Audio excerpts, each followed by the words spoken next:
Hello everyone and welcome to the second video in my foreign language book introduction. So in this video I'm going to talk about the Chinese books that I have.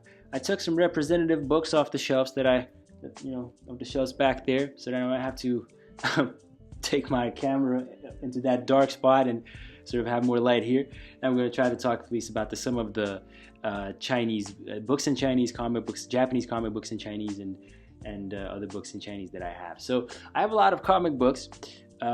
Japanese comic books translated into Chinese simply because the language in comic books is much easier than it is in regular books and resembles spoken language more, even though if it still is artificial language. So I started buying comic books without knowing too much about them. Before going to Taiwan, I have never read any Japanese comic books, and I was completely like a stranger to the world. And I have to say that I became a fan. I mean, there's still a lot of things that I have to learn about comic books, and there's not everything I like, and it takes some time to find the genre that you actually enjoy.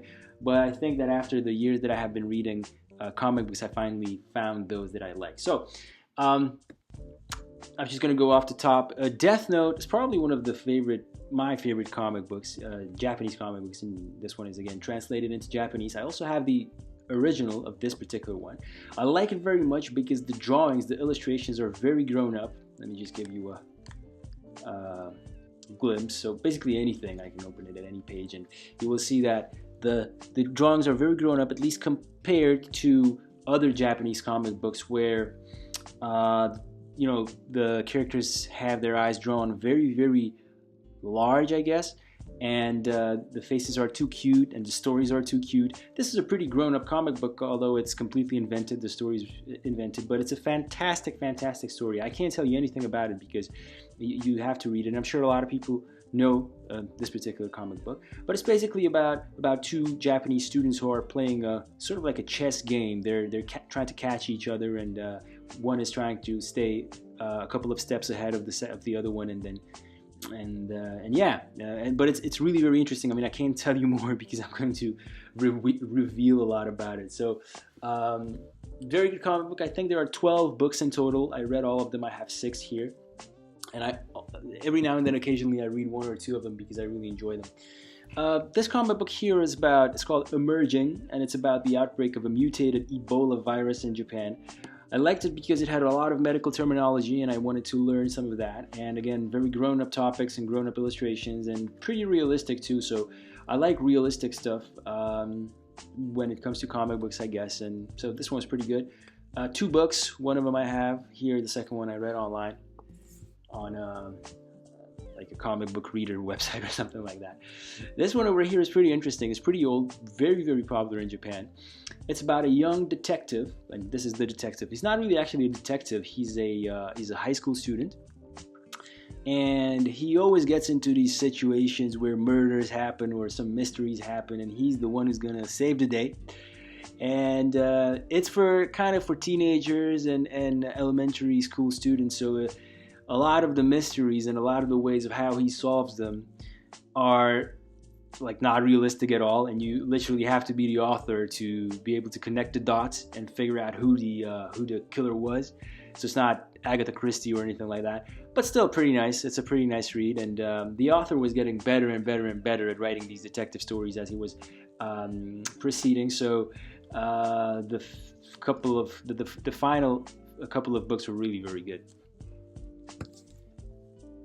Bakuman, very popular in Japan. I think there's about 27 books. This is book number 2. I have only 2. I bought it mainly because the illustrations and the story has been written by the same guys who wrote Deathnote.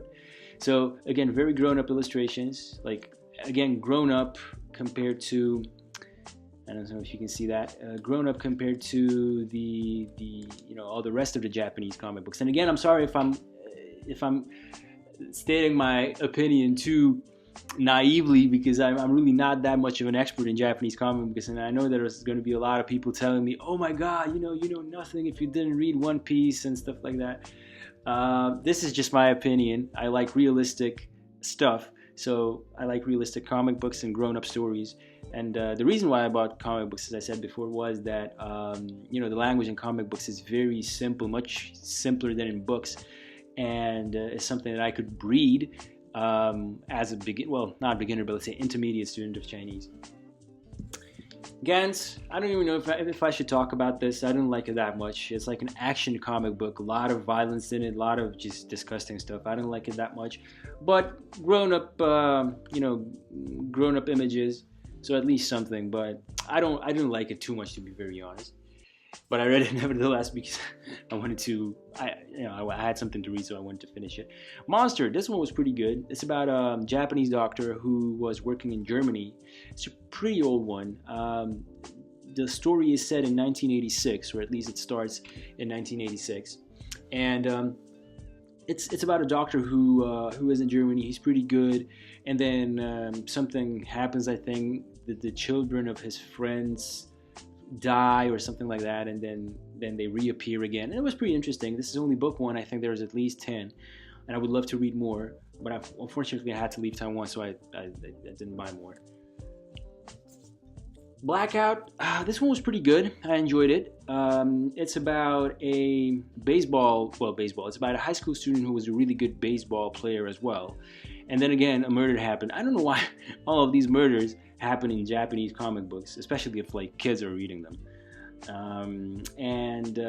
Yeah, he was expelled from the school, then he came back, then another murder happened and stuff like that. But it was written really well. It wasn't this kind of like, this is too unreal. Like there's no way that the story could have went that way in a normal world. This one is actually pretty good. It's pretty believable. Very grown-up illustrations again, like realistic.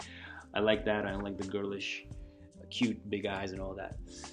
Now this here, Biomega, is the craziest thing I have read in general, I have to tell you. So I love post-apocalyptic stories. And I know, as I just said, I love realism, but at the same time I love post-apocalyptic stories. And I was looking for a comic book that would be like that. And I read some reviews and I saw some images, and just this one has wonderful illustrations, right? So for instance, here you have this guy, I don't know if you can see it, on a motorbike.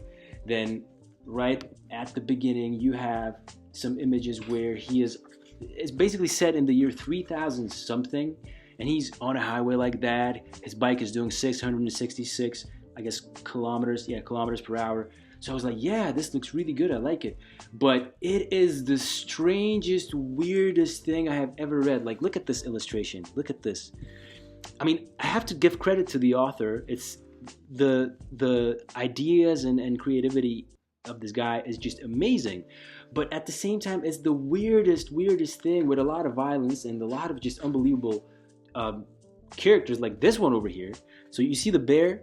The bear is actually a professor who found out that the only way he can save himself from the virus that I assume would turn him into the characters that I was showing you before was to change his DNA so that he can turn himself into a bear.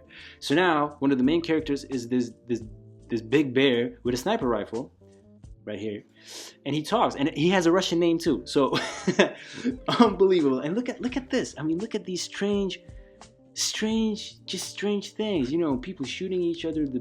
Oh man, I really, the more I was reading this, and the bear, I don't get it. And so basically, and then this character over here, very interesting to see the creativity of this guy, but it's just so dark. It's just so dark. And then this is the first one, and I have 3. And like halfway through the second book, I'm like, I don't want to read this. This is just making me feel really awkward.